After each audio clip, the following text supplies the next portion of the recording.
Everybody for the first Zenny 62 on YouTube live stream interview of 2020. How is everybody doing? It is Thursday, Monday morning.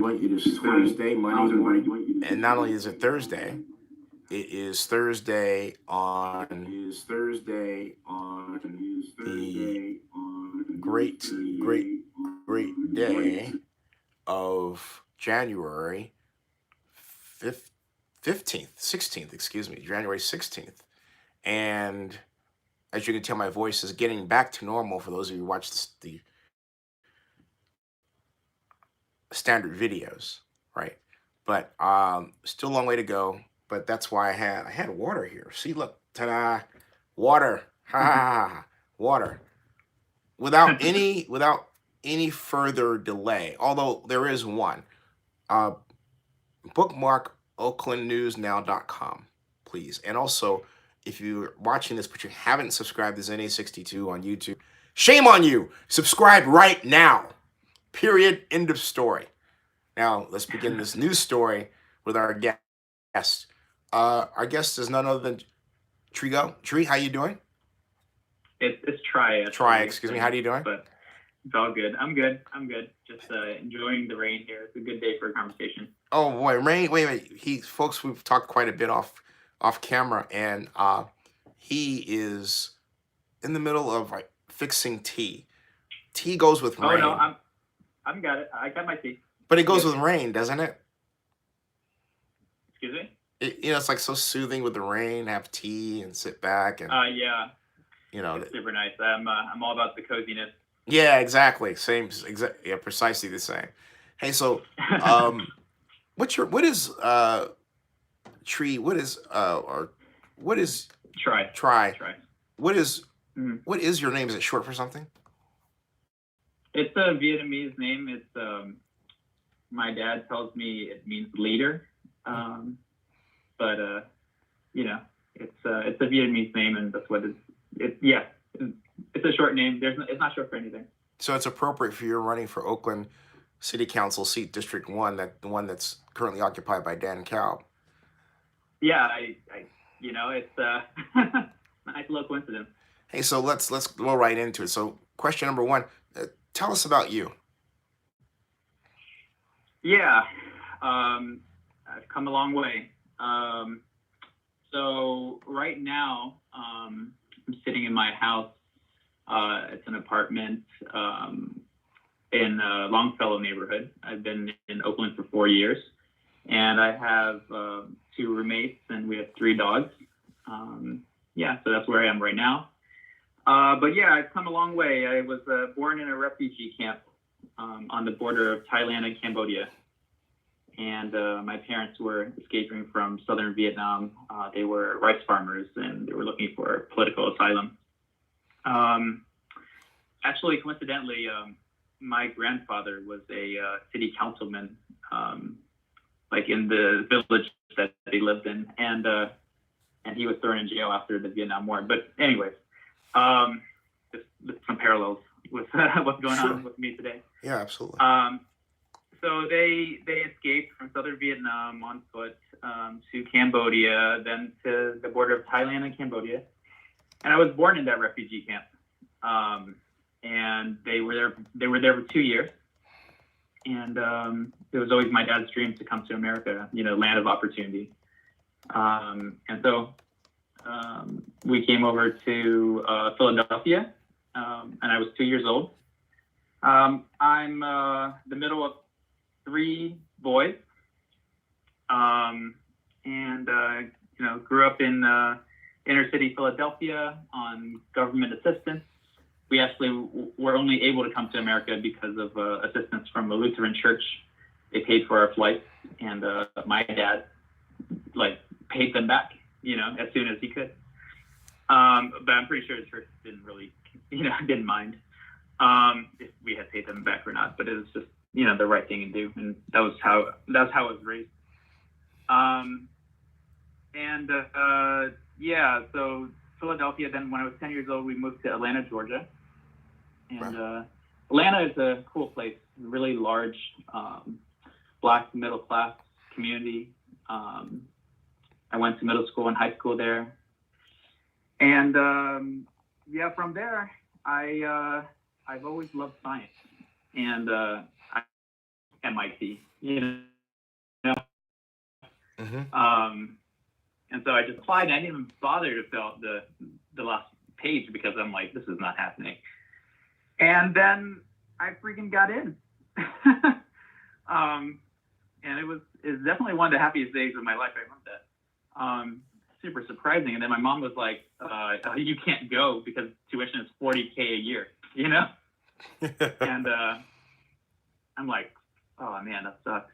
My dad's like, no, you're going. And I'm like, I don't know. That's a lot of money. So I called up MIT and they said, oh yeah, don't worry about it. Just fill out the application. And, fortunately, with like schools like this, prestigious schools, there's a lot of funding. And I was able to go to college and end up, I graduated from MIT with a bachelor's and a master's in electrical engineering and computer science. And I didn't have that much debt.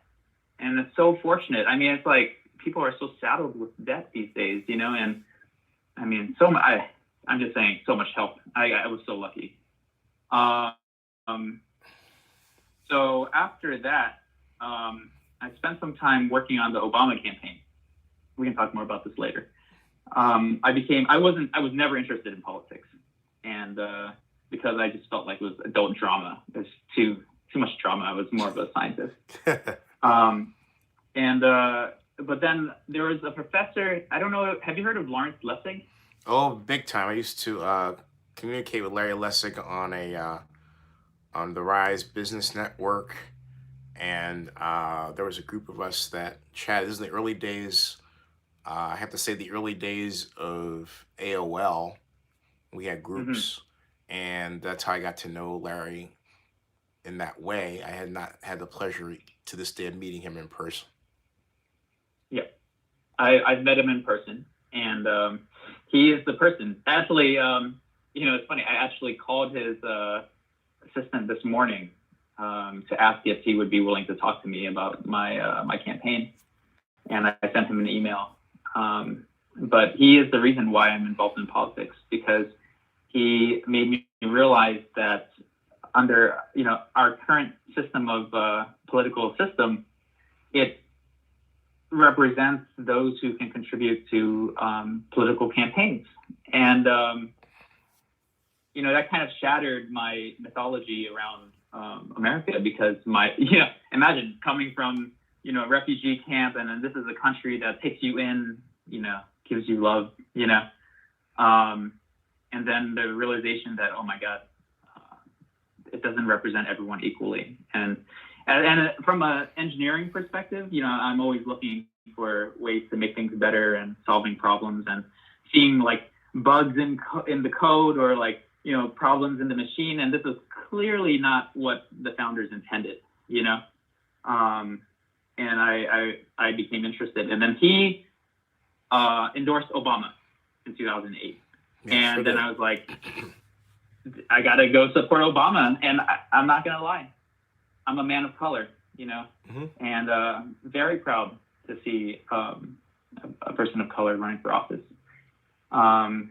And to me, it was also a chance to serve my community, America, give back. We don't have mandatory Army service or anything. And, and I was scared, to go knock on doors in West Virginia and Montana. I was scared, but I was like, man, this is nothing compared to what, our veterans have to go through. So I went, I served, and I learned a lot. I learned my limits as a leader, dealing with people. I came from science, and in science is a lot more quantitative, and there isn't as much reading between the lines, and then vision and philosophy makes a big difference in politics and social things. Anyways, I'm kind of rambling. So after that, I went to Baltimore. I was there for 6 years. working on my PhD in biomedical engineering. My older brother, he has cerebral palsy. I don't know if you know what that is, but it's a neurological disease condition. My brother, shortly after he was born, he had this fever, and my parents were, on the way. They were in Cambodia on that journey that I described earlier, and it's insane, man. Like, actually running for office is pretty much nothing compared to what they went through. They had this handicapped child that could barely eat, and they're walking through jungles and jungles at night, landmines and Khmer Rouge, and if my brother made any sound, like, they would have been, caught by somebody, and it's lawless, it's just like the stories of the people who are trying to come to America today, from south of the border, it's really dangerous. Anyway, so my brother has that condition. He's like fully dependent on other people for his care. He can't eat, by mouth. He can't speak. He can't walk. My God. I grew up helping to take care of him. Wow. So yeah, I've always been, things as a kid, it's hard to, the things that happen to you as a kid, you can't put in perspective, so I grew up thinking that I could cure him, and so here I am, an adult. How old was I? Like 24 or something? Still believing that,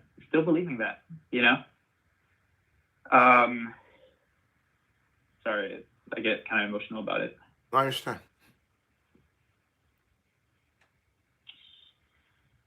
So yeah, I started working on my PhD in biomedical engineering, trying to improve brain imaging, so that actually I worked on MRI, so that people could develop new treatments for people like my brother. And so I did that. And it's really hard to work on that stuff. It's, you push, science is not very rare to make leaps and bounds in, knowledge. And so I pushed the ball a little bit I could. But, I thought I could do something about it, and I was in a position to do it. So I did. A lot of people after MIT went to Wall Street. They got their degrees, and I don't blame them. Our society values money a lot, Yeah. And so I was like, okay, but who's going to take care of the social problems if we're all concerned about making money? So that's why I decided to get my PhD. What was the? I'm sorry. Go ahead. Yeah. No. Feel free to change this topic. I'm getting way too into this. No. This is supposed to be more about you than me. It's supposed to be you talking than me. So it's quite fine. Did you want to add something else about who you are? And how old are you right now? Yeah. I was gonna say I'll finish it up. After that, I wanted to work on the global warming issue, and then that's why I moved to the Bay Area 6 years ago to work for Tesla as a battery engineer. Technically a firmware engineer, but working on the battery system. And and then I moved to Oakland 4 years ago, and here I am. Do you know that Oakland at-large council member Rebecca Kaplan is also an MIT grad? I did. Yeah, a lot of respect for her. And have you met her? Yeah, I've been trying to. Have you met her? Have you met her yet? No, I've been trying to contact her, but I haven't. Maybe she'll contact me after this interview. Yeah, 2 MIT grads, I would think. Why not? Hey, so second question, second official question. What was the aha moment that caused you to want to run for Oakland City Council District 1 seat? When did you say, like, So doggone it, I'm yeah, going to run, you know? gotcha. So since 2008, I've had that idea. I want to do something about this issue with representation in government, and it's always been in the back of my mind. But I was like, oh, one day I'll do something about it. I don't know what it is, and I volunteered for different things. I didn't know what it was. Never really dawned on me that I wanted to run for office because it just sounded so scary. Before this call, we were talking about it.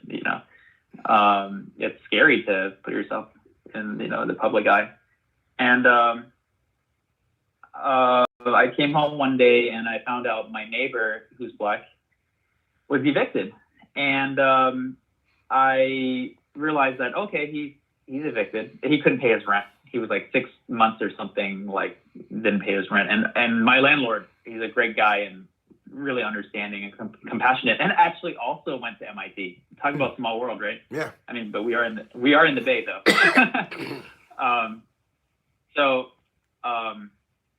Anyway, so he gets evicted, and I play this future out in my mind where I see his rent jumping up to market rate, and then I realize another person's going to move in, and it's not going to be someone in his circle, maybe not, just.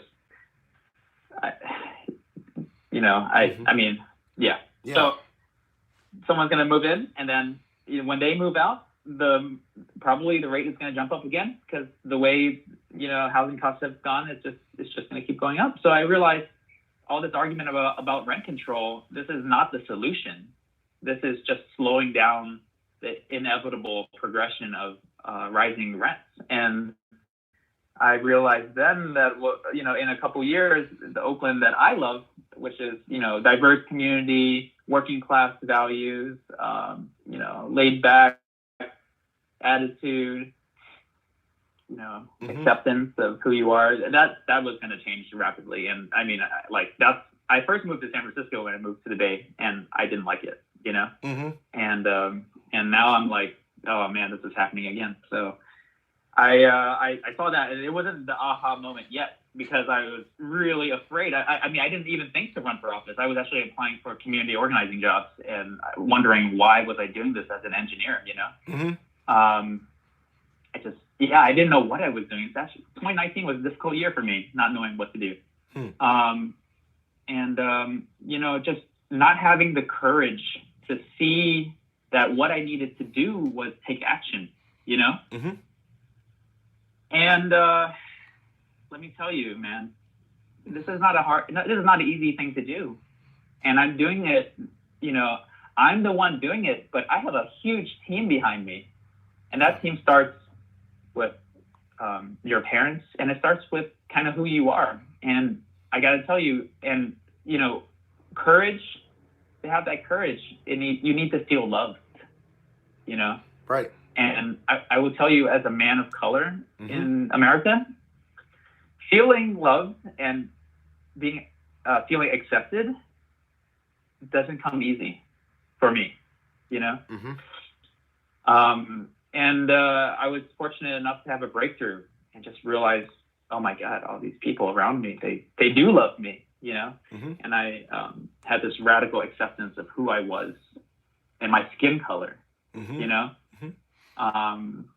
And then I found the courage because I no longer was standing alone. Life was not a lonely place anymore. And I wanted to take a stand for the working class of Oakland, people like my neighbor, people of color. And so I said, let me do something about it. Let me get off the sidelines. Let me be part of the solution. So that's the aha moment. Dan Kalb, the incumbent, appears to be endorsement rich. How can you beat him? Yeah. So Dan Kalb, I mean, he's the incumbent. That means he's been around for a while, and so they know him. And, I'm not surprised he has endorsement. I'm not going to speak directly to how I'm going to beat Dan Kalb, but I'll tell you why people should vote for me. So I believe that the current political economic system, it doesn't represent most of us in Oakland. I don't want to use this word, but because Trump has used it, but I think the silent majority in Oakland is not being represented, and definitely not the working class. Definitely not. Mm-hmm. And I think it doesn't represent them, and it's a feedback loop. So this is going to sound really heady, but they're not represented, and then they feel resigned and cynical. Mm-hmm. You can actually, when I asked my team to come up with a map of voter turnout, and it turns out like the parts of my District 1 that has the lowest turnout is also correlated with the lowest income. Mm-hmm. Yeah. Yeah. So am I telling you anything that's surprising to you, Zenny? It's more sad than anything else. Right. It's sad. And so they aren't engaged. And then when the politicians who are supposed to represent them make decisions, there's no consequence to them not paying attention to these people who aren't represented. So there's a cycle of not being represented, and then policies passed that don't represent you, and you feel like you have no effect on it, and then becoming more disengaged, and so on and so forth. And then in addition to that, and I think this is the most like insidious part of it, when you're stressed economically, you do not have time to pay attention to what politicians are doing. And that just furthers the issue. And I am not surprised that these persistent issues of homelessness and housing, just constantly talked about, but no effective action actually taken, and so that's what I believe. And this applies to everything. We have an unresponsive government. Telegraph has had potholes for I don't know how long. I bike every day. I avoid that street now, And I know like they passed a plan, paving plan, whatever. How did we even get to the situation in the first place? I know I'm not in there right now. I don't see the budget, but it affects everybody. Having this unresponsive local government, it affects everybody. The working class, even like the silent majority, I've talked with people in my neighborhood, and people have said, we've tried to contact government and they're not responsive. So my number one action, my number one goal is to kickstart civic engagement. Mm-hmm. And so number one, we have to remove the incumbent, because we have to remove the incumbent to make space for innovation. Mm-hmm. We can't keep him there. I mean, I'm sure he's a great guy, but there's no space for a transformed government if he's there. So he has to go.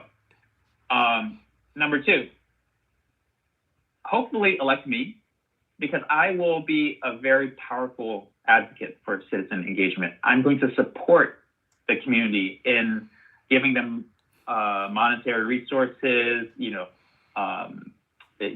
human resources, and actually give them political power to kickstart civic engagement, so that we can, it's like once you get the engine going, then if the citizens are paying attention, and then the politicians start paying attention, then it creates this like virtuous cycle, I believe. Mm-hmm. And the final thing is, I want people to join my campaign, because this is going to be a campaign unlike any other.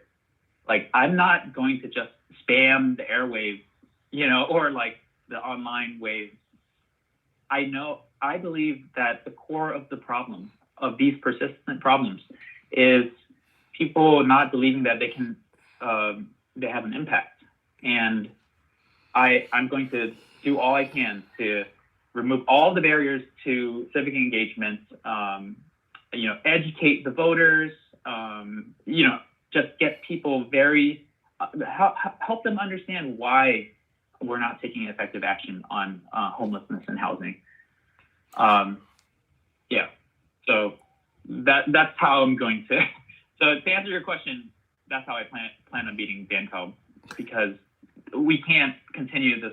We can't keep doing the same thing and expect a different outcome. That's insanity, right? If you keep doing the same thing. Sure. I'm going to take this question and insert it, because I did that with Stephanie, and it is basically this: what climate change is, as you know, a large problem. It's been a focus of yours. Oakland has a climate action plan, but what are your thoughts about how the city should address the climate issue? The climate issue. Yeah. So I work for Tesla, and I clearly believe that we need to reduce carbon emissions. You're releasing carbon into the air, and I'm going to skip the whole convincing you that it's an issue and just assume that you're on board with this. So a third of carbon emissions comes from cars. Actually, a third comes from power generation, and a third comes from like heating or other things. But a third comes from cars. The other third from power generation, you can just use different kinds of power generation, right? Like wind, solar, nuclear, whatever. So that it's possible to generate energy for that 1/3 without releasing carbon. For the cars, they burn gasoline. We have to transition to electric cars. And we have to encourage the use of public transit. And also we have to encourage the use of non-carbon emitting means of transportation, meaning bicycles and those scooter things, and make sure that we regulate it so that it doesn't get in people's way. But we can't have roads that are torn up and expect people to ride on them. We can't have roads that are dangerous and expect people to ride on them. And this area is great for riding your bike. It's flat. It's not like San Francisco. It's flat. The weather's good, better than San Francisco. So I would encourage those alternate forms of transportation. And also, in addition to that, I believe that the working class is being pushed out of Oakland, and they are commuting into Oakland to work. That is terrible for traffic, terrible for pollution, and we segregate people of different economic classes, and that means that there's no chance of any wealth transfer. And it's a tax on the working class to pay to come in, gas and upkeep, and then also time. And they're already struggling. I think it's just, it's appalling to me, honestly. So, I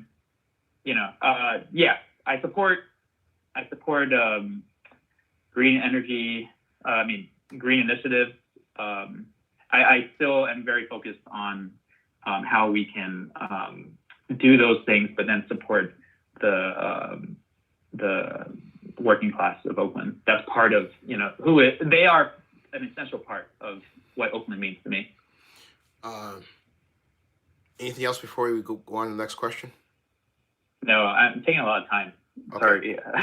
No. That's the beauty of this. We're on with Ngo. He's running for Oakland City Council District 1 seat. And this next question has to do with homelessness, and it goes like this: what is your idea to solve our homeless problem in Oakland? Right. So, homelessness is a problem, and I think people need to understand that it's a finite problem. People need to understand that there are about 4,000 homeless people in Oakland, and which is smaller than I expected when I started doing this research. And I'm not an expert at this, but I was surprised by how small that number was. It's basically 2 of my high schools in Georgia, and And then I also was surprised to find out that 78% of them reported that they were once residents of Alameda County. So that dispels the myth that they're coming from outside. So it dispels the myth that if we treat homeless people well, then people will come in and just bum around here. Like, these people are people from our community, and they are falling off the economic ladder into the streets. And 75% of them, I think, state that money is the primary reason why they're homeless. So it's an issue, and again, it reflects the lack of representation of the working class, and also of that silent majority. Because I think if you surveyed District 1, nobody wants to have homeless. No one wants anyone to be homeless, and there's a lot of support for it, and yet it's growing. From 2017 to 2019, it's grown 50%, from like 2,000 something people to like 4,000 people.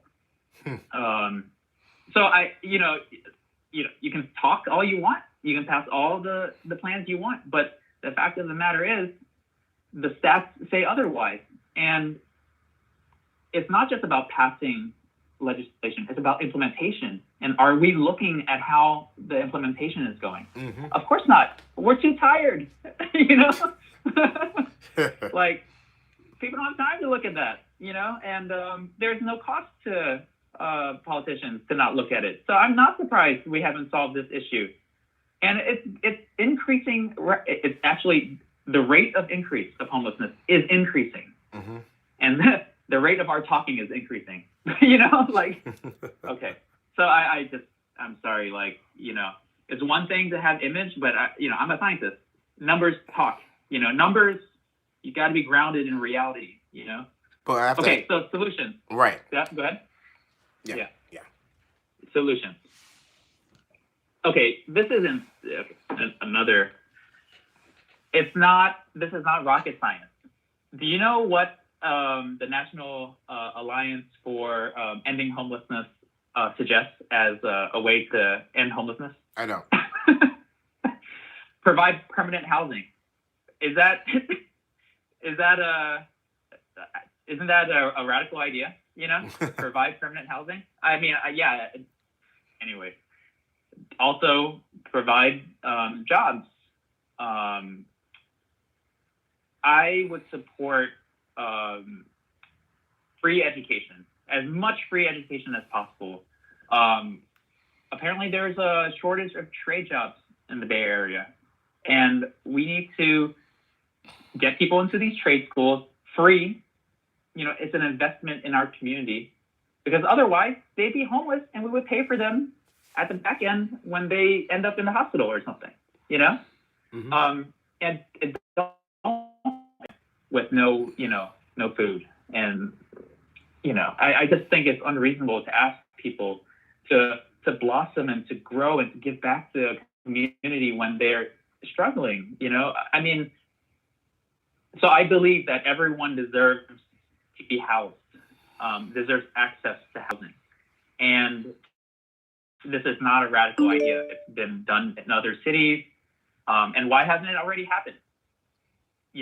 I think, again, it goes back to, we need to reduce the barriers to engagement, keep City Hall, on task with what they need to do. Otherwise, they're just going to represent, not the homeless. So provide housing. Definitely partner with all the nonprofits in the area. We should also look into ways to address drug abuse issues. I think in Switzerland, they have this thing where you can go into a clinic, and if you're addicted to heroin, a doctor will give you heroin, but then also monitor you and eventually get you off of it, right? Mm-hmm. That would eliminate dirty needles and all those health issues.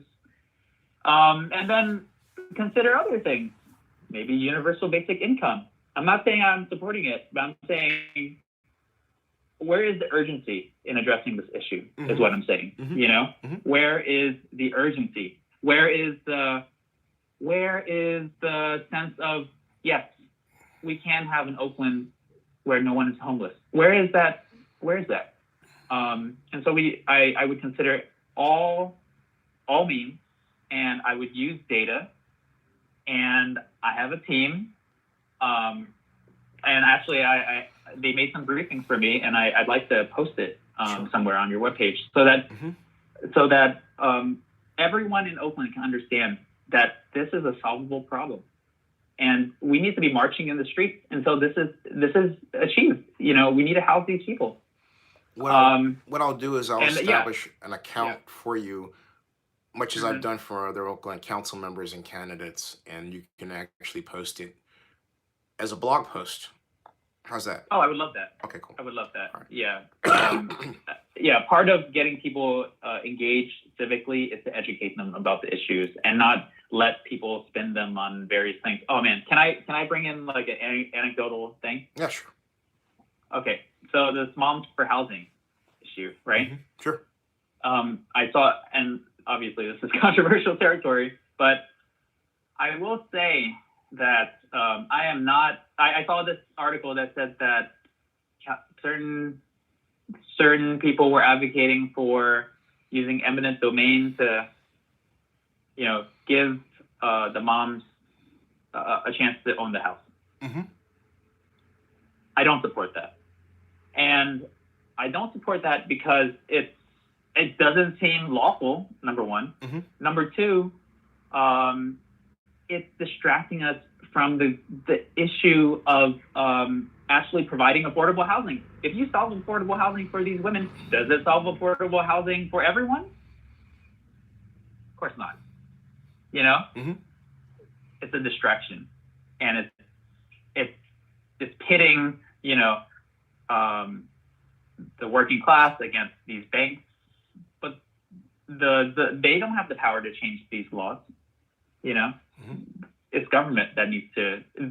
Those are the people. That's the source of power. And they need to be the ones under the microscope. Well, try go. He is running for Oakland City Council District 1. And we get to the next question. You want to add something before we shift gears? No. Go ahead. All right. Next question. What is your idea to solve Oakland's pension obligation problem and to set the stage here?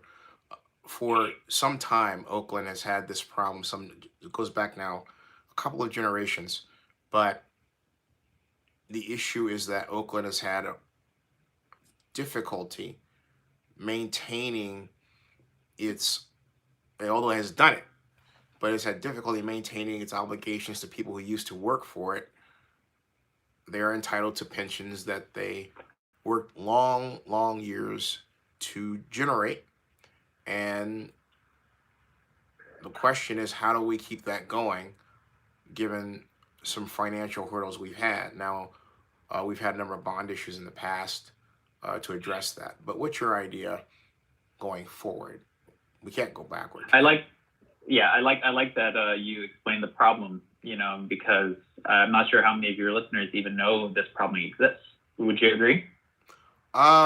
Within the Oakland electorate, I would disagree. There are a lot of people who do know about it. Oh, a lot of people do? Okay, that's good. I'll admit that this was something new to me. And I looked it up. And it's a big problem. And I feel that it's not talked about very much. And, there needs to be more communication from government about what's going on. It needs to be more transparent. It sounds like this is a huge expense for Oakland, a huge part of the budget. And if we don't address this growing chunk of the budget, it's going to affect other efforts that, we want to undertake, like solving homelessness, solving the housing crisis. So this affects those things. And so we need to solve it. We need to figure out what to do about it. And I agree. don't break contracts, don't break trust. That's not in integrity. You can't have people not trusting government, even though they already don't trust government. But don't make it worse. So it sounds like a difficult situation where you have increasing expenses and maybe you have the same, revenue. And, just looking at my own personal life, that's a difficult situation. There are ways to address it. They're all not very pleasant. You can decrease the amount that's paid out by slowly over time reducing benefits. You could increase the retirement age. You could, and then that's on the expense side. And I'm not saying I'm for that, but I'm saying that's something you could do. And then on the income side, the revenue side, you could increase taxes or pass some kind of tax. And I think we've done that in the past. So that's not pleasant either. And then there's more innovative approaches. I think in New York City, they take like 2% of the pension fund and they invest it in renewable or green energy related companies to try to get like a higher growth. Mm-hmm. But obviously, you don't want to invest too much because higher growth is always, is accompanied by higher risk. And there's also, the stock market today. We're not sure where it's going. It's just like going up, and you got to be careful. Mm-hmm. But I would just present the situation to the voters in a very transparent way, and just tell them, just let them know. And I trust that we can come to have some kind of group decision-making process where everyone can come to some kind of decision that it's going to be hard. So I hopefully that answers the question. Sure. Hey, FYI, for those of you commenting, this isn't a normal exchange where you would post a comment and have the candidate respond to it. This candidate is responding to the same set of questions that I asked Stephanie Dominguez Walton, and we'll ask the incumbent Councilmember Dan Kalb, and we'll ask other candidates running for Oakland office going forward. Now, as to have any exchange, that's a great idea, but I'm not going to do that here, just for those persons who have commented, which I appreciated. So let me go back to Mr. Ngo and the next question. And the next question is having to do with sports. Is a little bit of an outlier.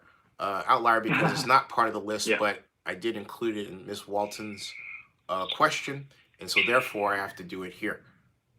Yes. What should Oakland do about its sports situation? Should it?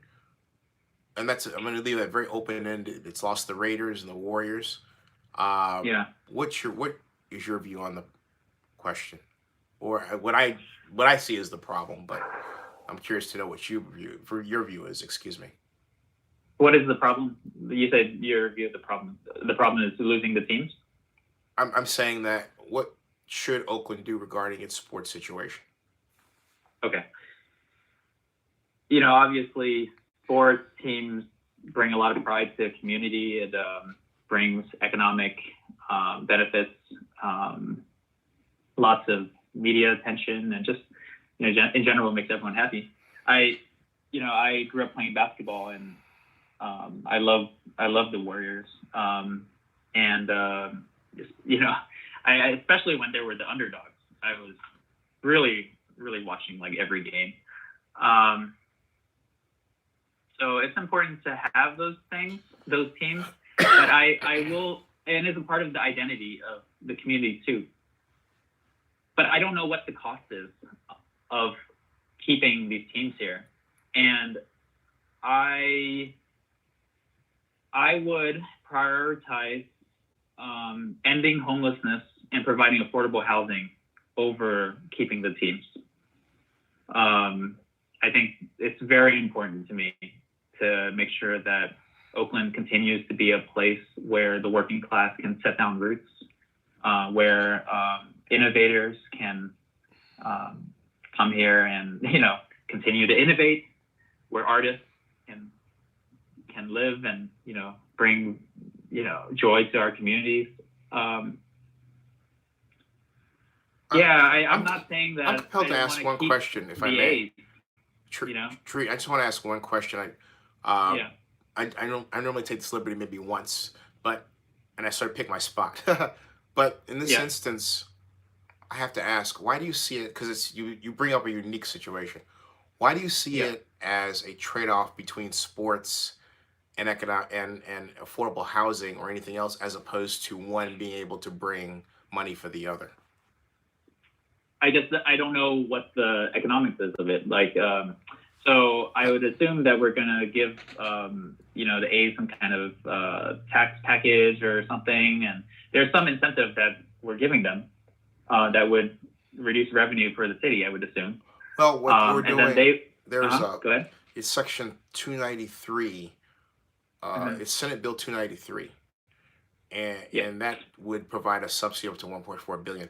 But when I ask the question, I'm not advocating any particular policy because it's a math problem, okay? And it's a math problem for me. And so I'm just asking open-endedly, how do we solve it? But I found it fascinating that you looked at sports as just as a quote a pride thing and not something else. And so that's all. I was trying to clarify in my head what your thinking was. And then maybe you can go forward. I don't want to steal your thunder or make you think a different way, but I want to understand. I want to understand better what you were getting at.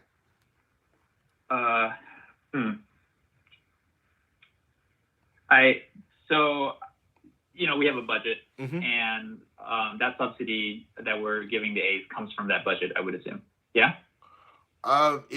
In this specific case, if we're talking about a specific policy approach, okay. The way Senate Bill 293 works is it establishes a tax increment financing zone, and the zone takes the property tax that's paid, which is normally split between several different what are called tax agencies: BART, AC Transit, the City of Oakland, the County of Alameda, the Flood Control District that's controlled by East Bay Municipal Utility District, and it gives that to an agency. In fact, just this week, the city was officially approved as the focal point for all redevelopment decisions and powers, which is a big deal with respect to Howard Terminal. So that means that this is in play, and it's going to be a great deal of money. So if you take the way tax increment financing works, is if you take the ballpark that's being planned, that's roughly $1.5 billion. If you add the buildings that are behind it and the artist renditions, let's say that's about $500 million. That's $2 billion, what's called in redevelopment parlance base year assessed value. Now, the way tax increment financing works is the city council will designate a zone of some size that will have an assessed value, a base year assessed value. The next year of the life of that zone, they will take that year's assessed value and subtract it from the base year.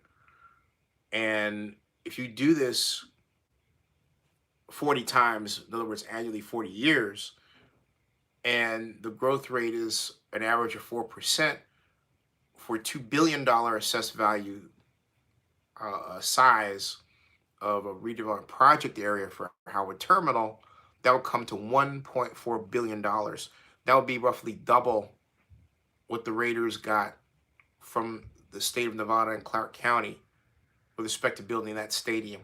That's the revenue potential that we're talking about. But that's only one approach. I'm not advocating that one way or the other. You mentioned the A's.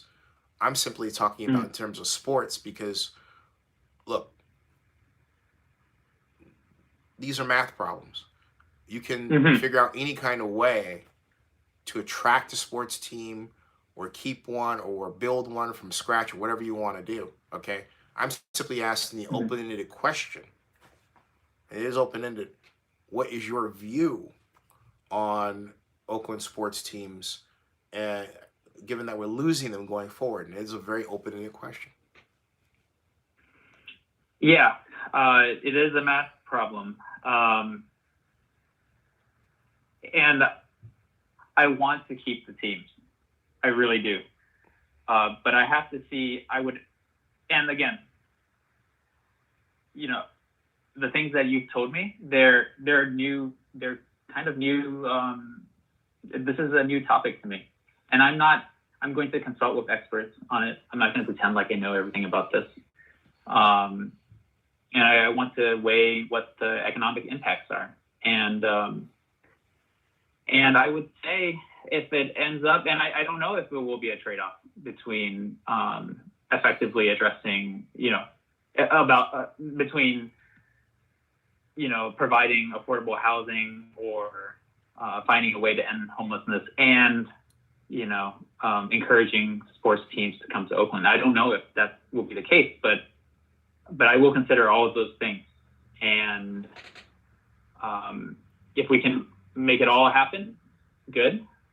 But I want to stay focused and make sure that we keep the working class in Oakland. Next question. Overall, what issues are you focused on as you run for Oakland City Council District 1 seat? Right. So I would say voting for me is voting for creating a 21st century super responsive local government that really engages people, really reaches out to engage people, not passively waiting for people to get engaged. I believe that civic engagement is the core issue that we need to tackle in order to take effective action on homelessness and housing, and also potholes and safe roads. We need to have a local government that is responsive to the people, and that's my number one priority. A local government that supports communities, giving them power and actual say in what happens in City Hall. Number two, I would urgently tackle homelessness, and I would also tackle kind of simultaneously the affordable housing issue, because even if we house these, the 4,000 homeless, there's many that are in danger of becoming homeless, and we need to address the economic situation there. So those three things, I would say: civic engagement, and a responsive government, homelessness, and affordable housing. How can people contact you to get involved in helping you in your campaign? Yeah, I would love that. We need a lot of help. I want to create a really large campaign that will get out there and interact with all of the neighborhood organizations and just give people hope and optimism. And I want to support the existing efforts to do that. So they can contact. They can just send me an email. Ngo@votetry.com. I'll spell it out: TRINGO @votetry.com. We're looking for volunteers, and we're looking for financial contributions. So just reach out, and if you feel, if you're inspired to help, please jump on to this campaign so that your inspiration can then, we can amplify that. And we have a website coming soon at votetry.com. Again, it's TRI, not TRY. And that's pretty much it. And when is the website coming? It's coming soon. This is very grassroots, and this is my first time doing this. So hopefully within the next week. Tree, hey, stick around so we can debrief. But folks, I want to thank Tree for coming on and I don't know why I do that, Try. I don't know. I think because I have no reason for that. I apologize. It's Try. That's okay.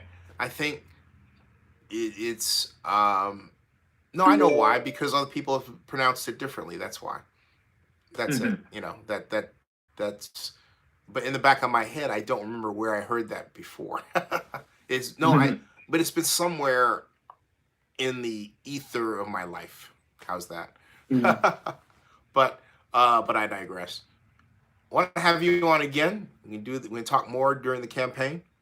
See how things are going. You know. But I'll talk to you off camera too. Okay. Hey folks, subscribe to Zenny62 on YouTube.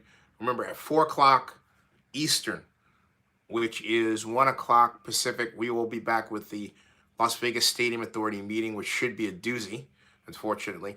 And then later tonight, we'll resume our normal live stream conversation at 10:30 Eastern, 7:30 Pacific. Stick around. And by the way, if you haven't checked out Zenny62's Zenny62 Media's new website, zenny62media.net, please do so right now. Thanks. And stick around. Hey, I got it right? Yep, you got it. Hey. All right, folks. Thanks, Danny. You got it.